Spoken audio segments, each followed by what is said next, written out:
So yeah, I was asked what I wanted to talk about, and my initial thought was kind of like jump to the political miasma that we're in. Now that I'm here, well, I don't know, I'll give you a little bit about my background. I don't know, who knows much about me, but I've written a number of books. As you mentioned, my first book was on psychedelic shamanism, breaking open the head. When I started that book, I was a scientific materialist and a skeptic. I went through a number of, kind of transformational, psychic, and even kind of supernatural experiences that, ultimately broke open my fairly hard head, and I ended up becoming more of a, Jungian, animist, shamanic believer.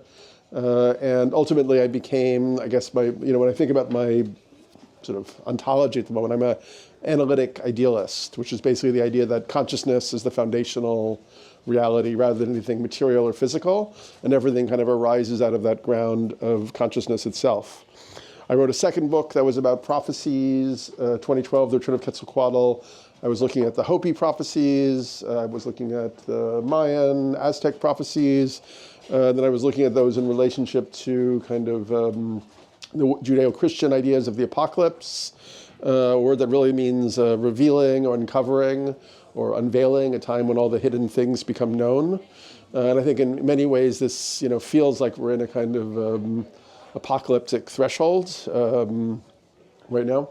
That book was called 2012, The Return of Quetzalcoatl, so it was sort of focused on kind of the Mayan calendar. I was very interested in the ideas of Jose Arguelles and Terence McKenna. McKenna talked about kind of the time wave zero, and the singularity and the eschaton. He had had these extremely powerful experiences in the 70s in the Amazon, where he'd felt downloaded all this information about a sort of metamorphosis in the nature of like time and civilization that was going to happen at a point in the near future, which he put at, he discovered the Mayan calendar, and he found that what he'd seen in these visions, where it seemed like the sort of hyperdimensional intelligence of the psilocybin mushroom was like speaking to him and downloading information to him. He'd been sort of shown that this threshold would be around 2012, there would be this sort of crossing over, and then he discovered the Mayan calendar, so he based this whole thing on that. Jose Arguelles kind of similarly had visionary experiences, and was also a very interesting art historian, and wrote about one of his early books called The Transformative Vision, around kind of like art and shamanism and so on. And Arguelles also beamed into 2012. He ended up focusing on the Mayan calendar and the Tzolk'in. He wrote a series of very interesting books called Earth Ascending and so on. So yes, there was a lot of focus on 2012. Some people felt that nothing happened as we passed through that threshold. I do feel that we're kind of on, I still kind of believe that we're in these sort of prophetic cycles, and that we're kind of on the other side of something, like, reality, it feels like it's gone through some kind of shift that's an ongoing transformation. And, it doesn't necessarily feel as kind of glorious as maybe I once, or epiphanic as I once kind of hoped it would be. It's certainly, but we don't know. We're in, from a kind of shamanic perspective, we could say that we're in a kind of liminal zone and a kind of collective initiation for the human psyche, perhaps, kind of in between worlds right now. And and clearly America and what's happening here plays a role in this. And I think, as I said, like even if we think about this idea of the apocalypse or the unveiling or the revealing, which in the book 2012, I looked at that mainly from a Jungian perspective. Jung talked about and his follower Edward Edinger wrote a book called The Archetype of the Apocalypse. They talked about the kind of apocalypse is ultimately a psychic event, a kind of, in some ways, a positive one. The sort of integration, the assimilation of all of the contents of the psyche, the repressed contents, the shadow material, in sort of integration with the conscious and the unconscious minds. And Edinger, I think, calls it the coming of the self into conscious realization. And so some of that, all of that repressed content has to come forward. And I think what we're seeing with the sort of Epstein files, feels to me anyway, if we were going to think about revelation and apocalypse, like we're certainly now well aware of the corruption and the sort of, the perfidy, I don't know, even, the malevolence, let's say, the psychopathic disregard for, conscience and culture and humanity that our, psychopathic elites have for, the world and for all of us. And, it's very interesting. There's so many things about it that are so interesting, but even the way this thing is being released, it's almost like part of the ritual for them is to now, kind of unveil it at a time when perhaps they think they have the power sewn up, in that they have the military power, they have the drones, they have the surveillance system to surveil everybody. So now it's like, okay, they can let us know what they've been doing, but we don't even have any capacity to do anything about it at this point.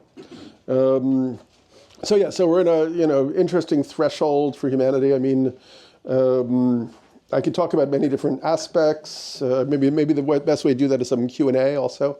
I wrote a lot about different elements. I looked at, I visited the Hopi, who also gave me some dire warnings about what the future of the United States would be, or the near future. I studied the crop circles in England and kind of some aspects of the extraterrestrial and UFO phenomenon. I'm actually revisiting that right now for a series of video essays. I don't think it's all bad. I think we're going through some transmutation, initiatory process where we're sort of, crossing through the darkness. Hopefully we come out the other side. What the time frame for that is, whether things get just incredibly horrible here over the next, 10, 20, 50 years, or whether there is a change in direction. It's hard to say. I mean, we could see sort of in Minneapolis and what happened there in terms of the resistance and that developed, the seeds of kind of a alternative planetary culture where people have redeveloped cooperative infrastructure, mutual aid, and so on. I mean, it's kind of terrible that has to come, at the point where people are just being oppressed so powerfully. Maybe I mean, one book that came out many years after my 2012 book that sort of stayed with me a lot was a book by this guy, Christopher Botch, called LSD in the Mind of the Universe. Hey, what's up? And so he was a academic, and he probably did the most high, dose LSD sessions of anybody I've ever heard of, with his wife acting as his kind of like shaman or kind of helper and so on. And over a series of these LSD sessions, what came through for him was a coherent or consistent kind of idea of the near future, where he saw, sort of his own prophecy in a way. So he saw in a way like things getting much worse, a lot of destruction, a lot of death, a lot of ecological destruction. But in this process, these kind of like new authentic communities kind of springing up, gaining force, and then those communities forming this sort of mycelial meshwork of connection, and that actually becoming the kind of basis of a new planetary civilization that was much more authentic and truthful and maybe transparent and so on. And I don't know, so that for me resonated with me a lot when I read that, is maybe that's actually the thing. Like we're going through, it's like this dominator, exploitation, Wetiko, kind of empire complex has to kind of reach its full manifestation, its full expression. And maybe, that's, at that point it sort of consumes itself, and humanity goes on in a different way beyond that threshold. So I'm not really at a point. This is why, in a weird way, like I used to do a lot of talks. I haven't really been like seeking out opportunities to do a lot of talks in the same aggressive way, because I feel myself that, despite all the reading and researching and reflection I've been doing, I'm not clear right now on what's like a great message for the world. It's like, it's sort of, like when I visit, I'm just being honest. Like when I visited the Hopi elder to learn about the prophecy from the Hopi elder back in 2003, he said that in their visions, they saw, ultimately there would be death camps in the U.S. And he said in Louisiana, there'd be, there'd be like a sort of, death camps and the sort of, new Holocaust and so on. And when I see what's happening with ICE building, being giving $45 billion to build 23 concentration camps and hire. No, I know, but $45 billion is for the detention centers, for the warehouses, concentration camps, and we already know in Alligator, Alligator Alcatraz in Florida, I believe 1,200 people are simply missing. There's no record of them. I just read about in Israel the use of a thermobaric weapons that are illegal that just basically annihilate people. So like 2,300 Palestinians were just vaporized essentially. So it just feels like we're going through this new stage of reality where this sort of psychopathic power elites have decided that only their agenda matters, and outside of the people that they're caring about, human life is basically worthless. And this I think is very much correlated with a few things that are actually happening, which is one is the intensification of the ecological crisis. I mean, it's winter right now, it's cold, the big piles of snow, so we don't really think about it. Although even the extremes of temperature, like we know that the extreme cold that comes in is actually part of climate change, part of global warming. It just intensifies, that also. But, the right wing are constantly saying that they don't believe in warming. But I would say that that's bullshit. And they know very well, and they've got military intelligence that has done a lot of research, and they know that resources are going to become very thin, and the climate change is coming faster than anticipated. And this is also why the U.S. is trying to take over Greenland and talking about invading Canada, because these people who are in the psychopathic power elite and their allies are looking at moving north. They know also that people are going to be pushing from the global south as the global south becomes more and more uninhabitable, when warming reaches a certain level. So, my third book, my first book was Breaking Open the Head on psychedelic shamanism. My second book was 2012 on prophecies. My third book, How Soon Is Now, was a sincere effort that took me like 10 years to try to envision what would be the sort of framework for a new planetary culture or civilization that recognized the emergency and built kind of like systems and structures that would allow everybody to survive or even thrive decently. And, so I still think, and that's why I think this is a very crucial 1 year, 18-month period, because on the one hand, we have this ecological transformation that's happening. We have this domination, this power structure that's happening. And then we also have, for good and ill, artificial intelligence.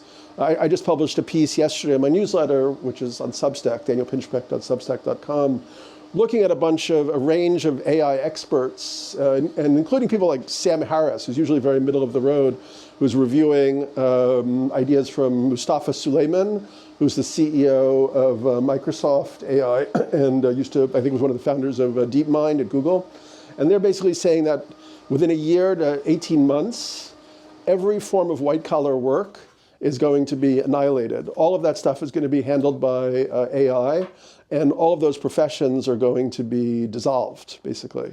So that's, that's an extraordinary. I think it's, it's more than we can actually contemplate, because that's like a major disruption in the functionings of this civilization as we've known it up until this point. And those jobs, they include the administration, they include sort of like managing complexity. Of course, they also include programming. They include,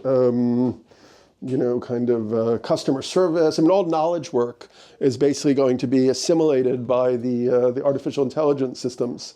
And the power and the wealth will then concentrate, higher up the chain. Which is also now already reached an insane point where I think it's 3 individuals in the U.S. have more wealth than like 50% of the population, which is just, barbaric. So, but I think that, with this transition, there is some liberational opportunity. Although, it's like if all those people who've, had their life path, they spent hundreds of thousands of these educations. They have, they were either they're in these high-priced jobs, or they were anticipating, if they're young, that was going to be their future. If those people are suddenly cut out of the system, that's a lot of energy and a lot of possibility for kind of some type of movement against what's happening now. If those people were to see their interests now more in alignment with the common people, the working class, the landless peasant movements in the global South, and so on. So in this period. Disruptive change is an opportunity. Unfortunately, it's most likely to be grasped by those who already have the power and the control and the media and all of that stuff. But as somebody who's also studied shamanism and animism and magic and the paranormal, there is that too. I mean, things can seem incredibly dark and dire, and then some magical eruption happens or some transformation happens that wasn't anticipated. And it does feel to me on some level that, it's not that we needed this, but it does feel like there's a certain inevitability in everything that's happening, that we weren't able to deal with the contradictions of our liberal post-industrial society. Obama promised hope and change, but turned out to be another shill for Wall Street. Like everybody that we counted on failed us. And now we see that this whole political, economic, kind of apparatus is very much arrayed against the common good. So it got to this point, those are my thoughts. They're not the happiest thoughts. That's why I'm not speaking to big auditoriums right now. It's we're in an unusual situation, disruptive situation, and I think the best thing we could do is fully integrate it, take it in, reflect on it, and then figure out how we use our own gifts in this crisis to wriggle out of it in a way. Yeah, go ahead. Yeah, I appreciate your points and the vagueness inherent in it all, because no one really knows what's happening, and a counteraction to a lot of what's going on a national, federal, and international level. Yeah, I mean, I have to be honest. I've been focusing. I wrote a New York Times article about the intentional communities movement, like 25 years ago or something. And I've actually been kind of like disappointed by, there are lots of small communities, but they never seem to gain traction. It's kind of also like the sharing economy, but maybe it's that these things don't really happen as long as the sort of capitalist superstructure is still, dominant, because necessity, is obviously the mother of invention, so it may just be that we need to be pushed to the sort of extreme, it feels like. What do you suggest as a protocol of responses to this?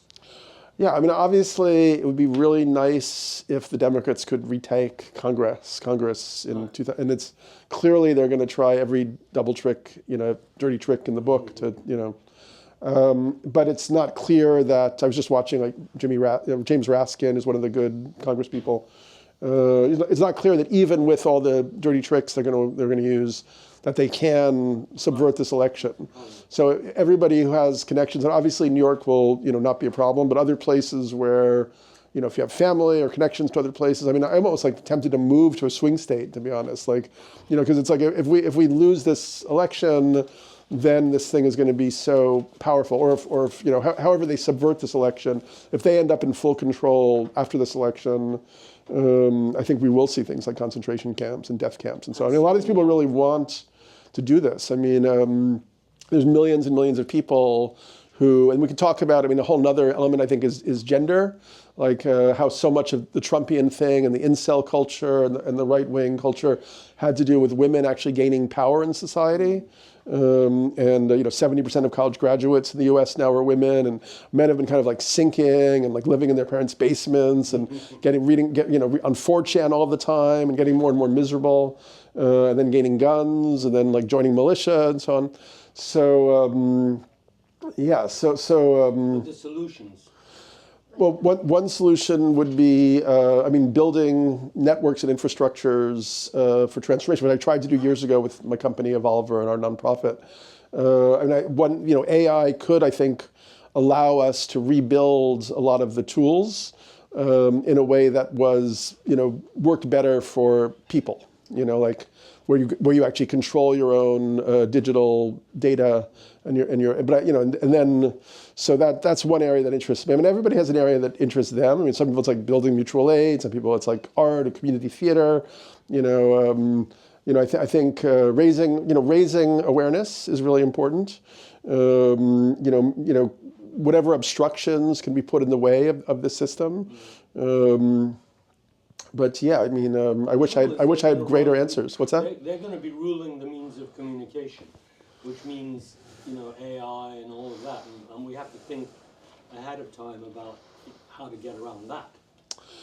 Yeah, that's true. I mean, it's a dire situation. I mean, it's really a dire situation. I don't know, it's dire. I mean, I did like just wrote a piece recently about the singing rebellion in Estonia and how that technique of kind of like trying to use choral songs to kind of emotionally impact the agents of fascism, like the ICE agents, and that, not that that's one reason why they've kind of tactically retreated in Minneapolis, but it may be, that there is, everybody has a base level of humanity, and these people have been indoctrinated to think that like liberals and leftists and people different than themselves are actually non-human. That's what I was going to say before. One of the books by one of the allies of Vance and Bannon and Trump is called Unhuman, and the book basically argues that liberals and leftists are not fully human, and they don't really need to be treated like humans. And then it says that, like,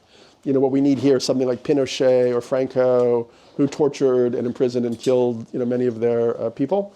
And Let's remember that Trump was a Democrat for many years. Yeah, well, I mean, he's obviously somebody who has no, moral compass of any sort. I mean, he's obviously one of the most, terrible people. Yeah, I don't know. I mean, it is kind of the lack of a spirit of resistance in the U.S. is noticeable. Whereas in France, if this was happening, people would be tearing up the streets of Paris and so on. And I think one problem is that it's a very spread out country. So there's not just one Paris where you can stop government, media, and everything else. The other is that it's a highly militaristic culture, with a propensity towards violence. And there is a sort of sense that there isn't they actually want that to happen, like the rebellion in the streets and all that stuff. So I think people don't really know what a path is to. But I mean, I think that also, the Second World War, I'm sure, looked totally bleak at a certain point in 1943 or 44. And somehow there was a rallying. I mean, so, this does feel like another thing like that, where we don't know how we get out of it, but if there is a kind of moral basis to the universe in some sense, then perhaps something wells up at almost like a psychic magical level that just doesn't allow this to happen. But on the other hand, we look at cultures like North Korea or Russia. If you're a young woman in North Korea, I heard this woman speak who escaped from North Korea, and she said until she was in her 20s, it never even occurred to her that the North Korean leader was not a demigod. Like, she didn't think that person was a human. So humans are very malleable, and they're very manipulatable by media and impressionable, and a lot of our cultural storage is what's called tertiary retention. So it's through, now it's mostly digital. So if the Trump thing goes on, they could take the archives of the New York Times and have AI rewrite it. So the whole past is like, as they say it is, Orwellian. Well, it's already quite Orwellian. So, we're clearly in this very critical threshold. It still feels there's a kind of like a properness to it, like there's sort of inevitability. We hadn't done what we needed to do to not be in this situation, And so now we're in this situation, and we're still not doing what we need to do. I mean, people, one thing is that most people, I'd say the vast majority of people, have put their individualist goals, like, which is a very hyper-individualist culture. So people put their individualist goals ahead of, collective responsibility. And so, like, you want to be an artist, you want to be a musician, you want to be, a financier, you're basically focused on, you want to eat well or whatever. It's like, it's all about the individual. And, probably that was imbalanced. Like, if you look at indigenous cultures, their sense is that their responsibility is to the collective. And that's also why you undergo initiations, in indigenous societies, is to recognize that your individual ego existence is just one aspect of sort of the community's oversoul, and that actually your responsibility to the community is just as great or greater as your responsibility to your own self-interest. So we don't have that here at this point. Anybody else have a question or thought? Sorry not to be like the bearer of like great news. One behind you. Yeah, go ahead.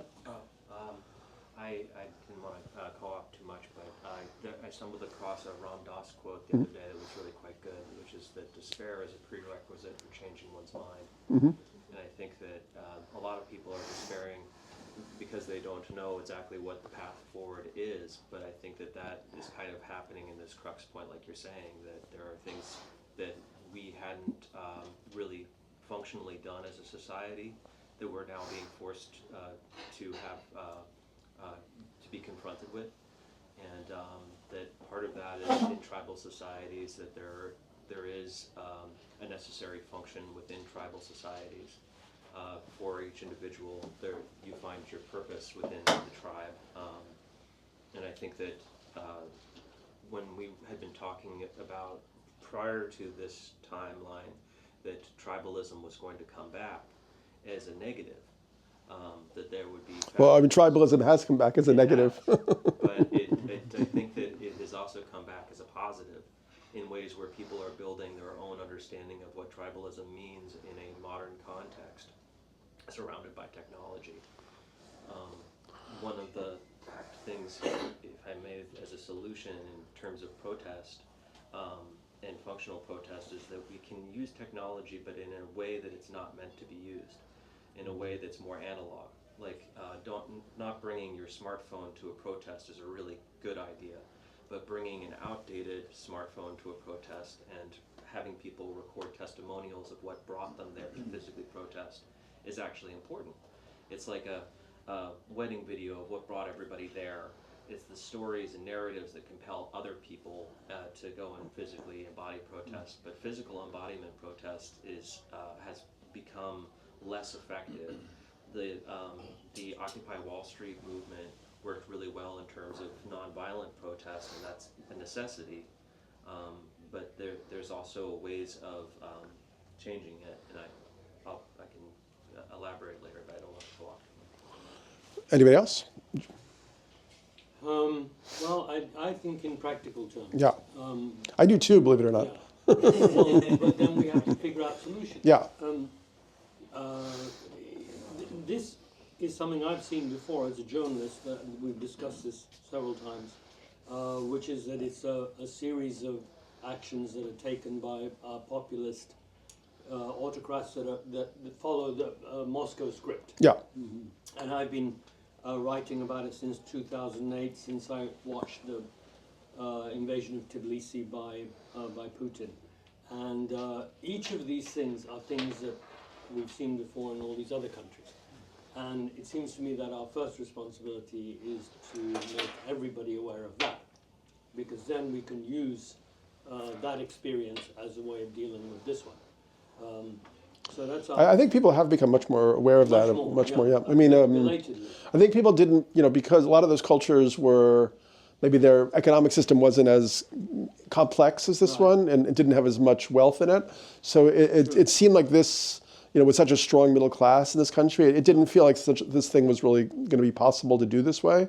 So they kind of, they surprised everybody by the speed and the organization of it, I mean, they had to do it. They didn't have much time, so everything is happening at a much faster pace. We thought that there was going to be much more resistance just within the system, because the judiciary was going to get in the way. Or all the corporations that just collapsed, the law school, and it's amazing how fast they came. So there was clearly a brittle quality to kind of the American psyche. And the inability, because I think, so for me, part of that actually has to do with materialist atheism. Like that the New York Times, it's like as long as you're a materialist atheist, you basically believe that, yeah, ultimately you don't want to, if you die, that's it, so, you're ultimately not willing to put yourself on the line. It doesn't lead to courage. Whereas if you have, like when Gandhi did his nonviolent movement, or, even the Martin Luther King civil rights movement, there was a metaphysical or spiritual impetus to that. But without that, if we don't have in the educated upper middle class elites in the US who grew up like I did in a very secular world, then there isn't really that sense that it matters on some level. So you're like, oh, like I can still live decently and have my almond lattes at Starbucks, as long as I don't push against this thing, and I'll just give up some of my freedom and it's okay.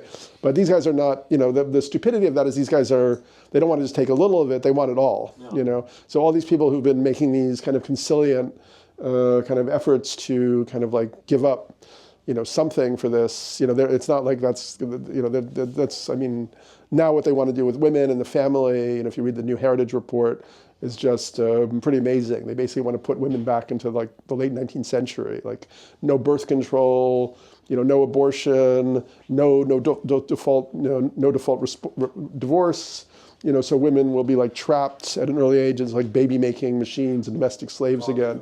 No access to higher education, and that's the next thing they're planning to implement. They want to take away the SAVE Act as an effort to disenfranchise women voters, because basically means if your legal name is different than it was originally at birth, you can't vote, or you have to go through some whole process and so on.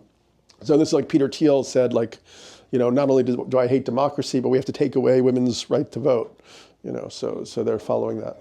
Yeah. These guys are something. Yeah. Mm-hmm. You briefly mentioned the possible belief in a magical or shamanic solution. Yeah. Can you talk about that more? Yeah. Well, I think that's woven into, the fabric of reality in a way. Like, I mean, there's many things about even like Trump, which to me feel like supernatural. You know what I mean? It's like, this is not like an ordinary thing, the way like all the sort of tumblers on the social system just kind of click together. They got this Supreme Court justice, and this one died at this moment, and the next one came in, and they were able to like leverage that, and Al Gore and the hanging chads. It was like one thing after another, it was like a self-organizing kind of psychic system. And, and if you look at like, what's going on, what we're learning from the Epstein files. I mean, even to the extent of like, potentially eating babies, which I didn't believe. That was just a QAnon, fantasy. But now it's seeming that is, possible, torturing small children. That might be like Babylonian black magical practices. That, that there have been lineages, going back through these, elites, that Epstein was practicing. I mean, it feels more and more like something like that was the case. So that's on the black magic side. I mean, on the other side, I don't know. It's like you can't, obviously we can't use those techniques to make anything good happen. So we'd have to think about what type of practices. I think you have to be careful of believing in the sort of dark and sinister aspect of the whole thing too much, because what I saw in reporting in other countries was that one of the things that the KGB does is they darken the mood. Yeah. It's very deliberate. Yeah. It's sort of interesting. It's quite a penetrating process. They like in a national election I saw in, I think it was in Georgia, in Tbilisi. These things happened that were just much, much darker than anybody would have imagined. Yeah. And the whole sort of imagination of the populace became shifted. Right, so that's where the Epstein files thing may actually be to their benefit, because it's just, that's at this point people just, their minds collapse from the horror. They don't even want to think about it anymore. This thing is introduced. It's a much darker jet of toxin into the brain than has ever happened since the Middle Ages, Yeah. And that's very deliberate from... Yeah, and I think also there's been, and this is once again, you could say it's like a self-organizing, but even something like, I used to try to watch Netflix, and every show was so dystopian, like people trapped in cages in the basement and tortured. And then I found out that the CEO of Netflix was the great nephew of Edgar Bernays, who was the founder of Propaganda, who wrote Manufacturing, he came up with the term manufactured consent, that then, you know, the now blighted Noam Chomsky then took over. You know, so, and so like that to me also darkened the mood and made people feel over time when everything you can encounter in the media is dystopian and apocalyptic and zombies and all that stuff, like that ultimately makes you also feel very detached and dissociated and disempowered. You have to So, be wary of that. what's that? You have to be wary of that. That's the whole Yeah, so I mean that's, you know, that's what I was trying to do in my work. I mean, that's what I tried to do with Evolver, was create a movement based on, you know, kind of people reaccessing their natural vitalizing impulses, which is like, you know, instead of sex, drugs, and rock and roll, it's sort of like psychedelics and other ways to explore consciousness. You know, dance, ecstatic dance, music that people can appreciate together, not just from like a, you know, concert stage, and you know, tantra or, you know, polyamory or other connection practices that get people out of just the sort of nuclear family mode. Yeah, you didn't say anything yet. So I don't know if you've all been following the Buddhist monks' March for Peace. I don't think it was purely coincidental. They walked through the Bible Belt, through the Deep South. I haven't been following it. I saw a picture, but I haven't really I followed went to it. the conclusion at the Yeah. Lincoln Memorial this week. And the key message, which so many people responded to, thousands of people responded to along that path, was mindfulness, right? And, you know, they did a very traditional, you know, Buddhist Sangha lecture at every stop, talking about mindfulness, and it really resonated with people from Texas to Mississippi, Alabama, South Carolina, North Carolina, Georgia, and that may have had, you know, a profound impact on the national psyche moving forward. Yeah, yeah. I mean, it's you know, obviously, you know, I think partial of what happened is, you know, people in America, a lot of people have boring lives. They're sitting in their suburban homes and in dysfunctional marriages with annoying kids, and there's no lack of stimulation. You know, so then Fox News or the right-wing media is constantly stimulating the amygdala, or like Rush Limbaugh or whatever it was. So you get addicted to that stimulation, and that becomes, it kind of replaces your reflective mind. You're just embedded in this sort of Dopamine hits. yeah, and kind of you're wired into this electronic kind of chaos sphere in a way. Yeah, like I have you know, dear friends of mine whose parents, you know, were liberals who became Trumpers, and they were just like sitting in their house every night, you know, on X and on Fox and so on. So yeah, I mean, it's an interesting question. It's like not easy to change people's. I read this book by George Lakoff called "Don't Think of an Elephant." That's what I was about to quote. Oh really? Okay, cool. Go for it. Go for it. Yeah, Okay. yeah. Well, okay. In light of something you were saying before about Yeah. hoping that the Democrats come in this next round of elections and all, I was just reading Lakoff's book, Don't think of an elephant. And he was, as you know, he was talking about the Republicans have controlled the narrative for a long time. Exactly. It was written during G.W. Bush's election, Yeah. and the hanging chads and all that. And he said they're really good at it. And before you were talking about hyper-individualism versus the collective. Well, the Republicans have been acting like they're a military unit. Yeah. And like No, a militia. they've seen this as a war, particularly the Christian. That's right, Yeah. exactly. There's that element. Evangelicals. But the point is that they conduct themselves as a party, like a corporation, very well Yeah. heeled and very organized, and they're coherent in their voting patterns and all of that. Yeah, they're authoritarian. I mean, Authoritarian, exactly. And remember what Lakoff talked Yeah, about is yeah. it's the old patriarchal model that they have so well controlled and developed. Yeah. And people subconsciously and consciously respond very favorably to it. So, well, I mean, that's also why my big hope was psychedelics. I thought if there was a way to deprogram and decondition people out of their, you know, kind of inherent framings and boxes and so on.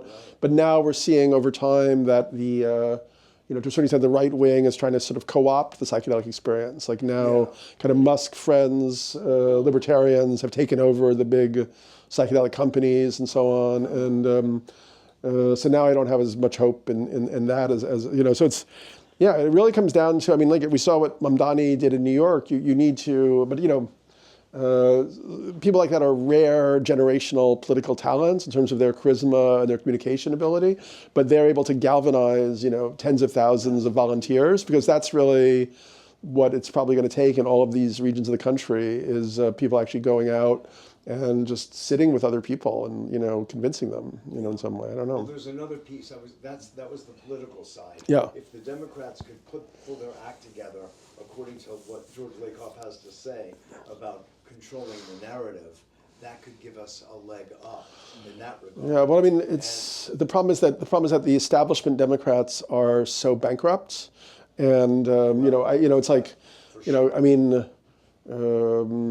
yeah, I mean, whether it's Gavin Newsom or Kamala Harris, they just feel like, they're 20 years behind the situation, and they're still like, a lot of them still support arms to Israel. I mean, basically, if you look at ICE right now, it's basically like the American version of the IDF, whatever it's called, the IDF. So basically, they're taking, it's like the Israelization of America.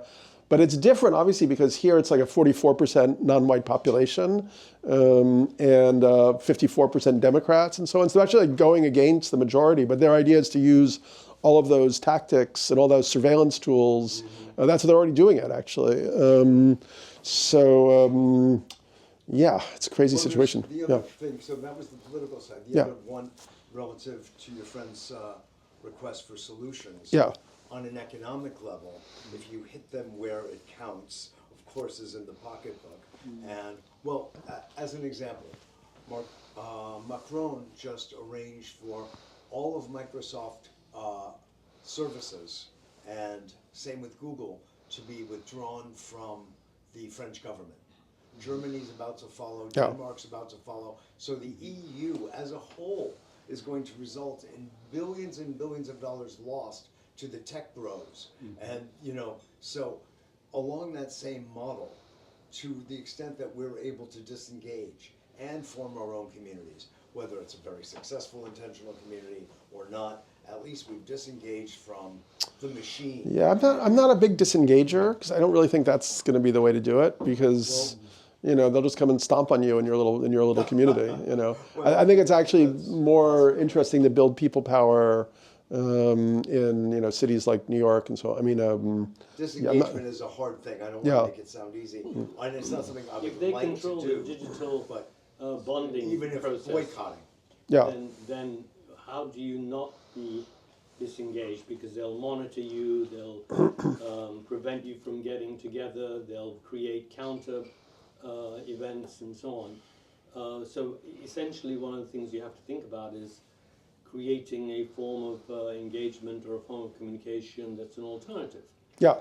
So Dixie cups. or somebody on in the Democrat area should think about owning a big digital communication system. Yeah, there's also things like mesh networks. I mean, there are other options out there that it does feel like nobody is thinking about that systemically enough.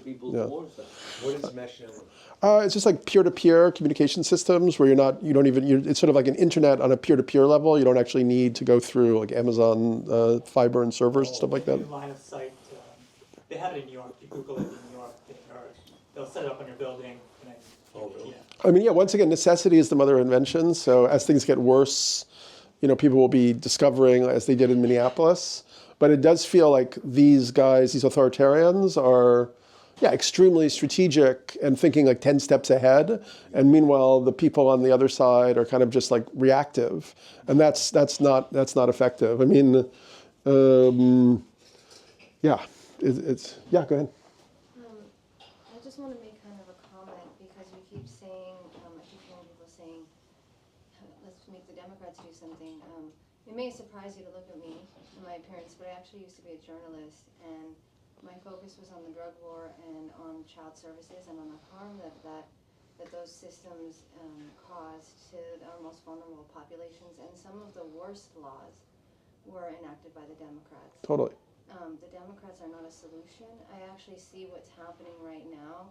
If you look at, as like you were saying, like an initiation, if you, for example, sit in an ayahuasca ceremony or some type of ceremony like that, there may very likely come a point when you have to face your darkest shadow. And it can be very, very scary and very, very ugly. And that's what I see this as. This is our country collectively facing that dark shadow in this initiatory process. But the solution isn't to go back to the mask that was covering that shadow, which is what the Democrats are. The Democrats are the same system. Yeah. That is not the solution. our solution is gonna have to lie in something outside of that system. The democratic socialist way is entirely different from the corporatist Democrats that we all know. The change that's going where there's more of the democratic socialists is entirely different from Democrats. Let's all. I think, Yes. you know, It's not corporate. but I It's think, not I think, corporate, I mean, they're I, not you know, doing Citizens United. They're not defending, bombing Israel and so on. Like not the Democrats that you see on TV. You mean But the new Democratic movement, the Democratic Socialists just got 100,000 members recently. yeah, More to the same kind of point, that it does, one masks the other, that an old system, if you're in a zero-sum game kind of rigged system that we're in terms of our governmental structure, it's important to understand the kind of opposition that you have towards individualism, the writing of tribalism, and I brought something just to show and tell. This is a surveillance camera that is inside of the subway system, ubiquitously throughout New York, that no one really knows about. And they're the size. is it edible? It probably is, and there are different kinds. Is it psychedelic? I'll have it here for anybody that wants to Looks see like a it. trumpet ship. But they're throughout the subway system already. They've been in Okay. place since 2009, and they use them for tracking your movement, Yeah. also tracking your identity, and Yeah, I want to go back to what you were saying though. But I mean, I agree with you that the Democrats, as a whole. But I mean, I also think there are some, as I listen to them day by day, I think some of them are truly authentic people, and we have to use some kind of organizational system at this point because I don't see how we build a massive infrastructure. Agreeing with you. Yet, I mean, I think like AOC is quite authentic. I think James Raskin, the guy from Connecticut, there's a bunch of them who, seem like truly good people who just use that system to get elected, to be there in the way that you're supposed to be, So I don't know. If we can, I don't think we can just like throw out that system. Yeah, go One ahead. of the things, third parties. Yeah, well, we have obviously the whole American political system, and basically, it's a constant. We can. I mean, the American political social system was 18th century social technology. It was designed for a very different world, and we were never able to innovate and iterate and upgrade on it. So it reached a point where it just became completely dysfunctional, which allowed somebody like Trump to use every bit of, every norm that wasn't a law, every kind of like unspoken agreement to kind of like just break the whole system. Yeah, go ahead. Well, a short stanza from a poem followed by the question is, the world is always at risk, some will always be unfree. Individuality breeds conflict, and conflict begets casualty.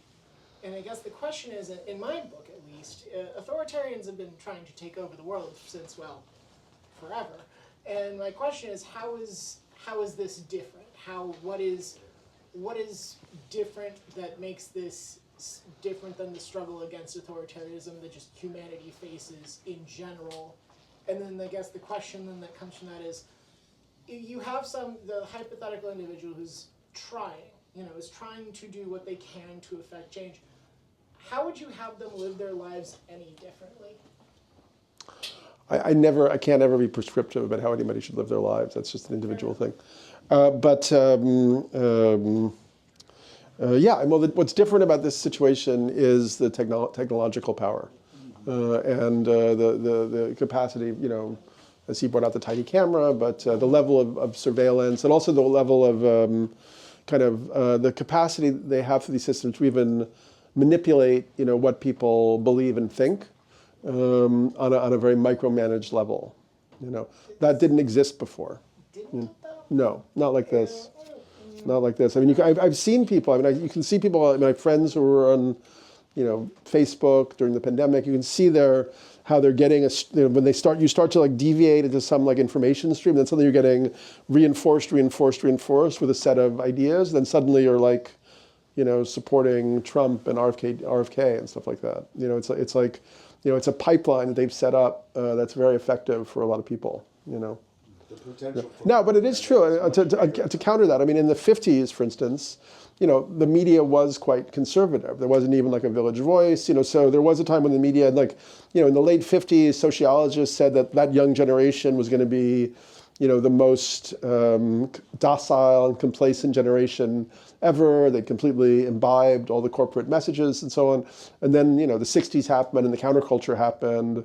And, there was a huge effort to move society in a different direction. So in that sense, yeah, even if they take over CBS and TikTok as they have and Facebook and et cetera,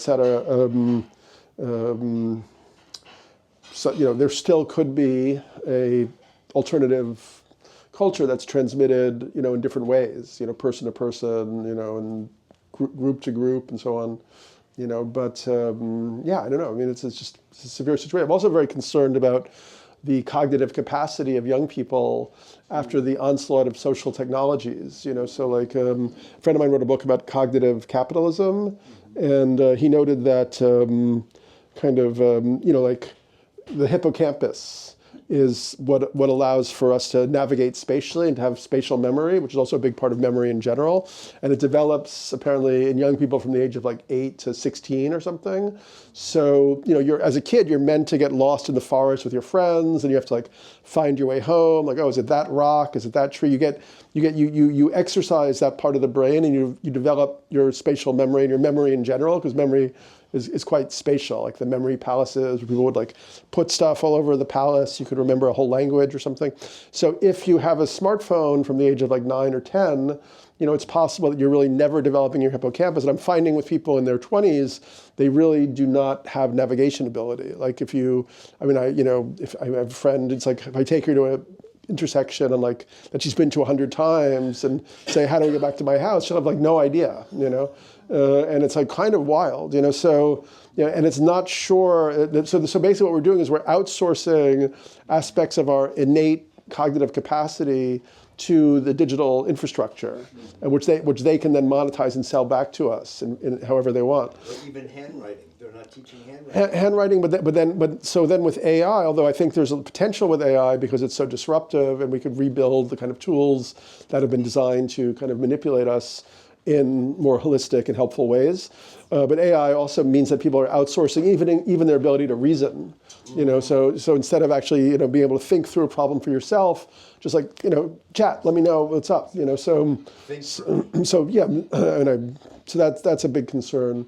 Is this generation going to be too cognitively impaired to understand what's at stake and to respond to it in the proper way?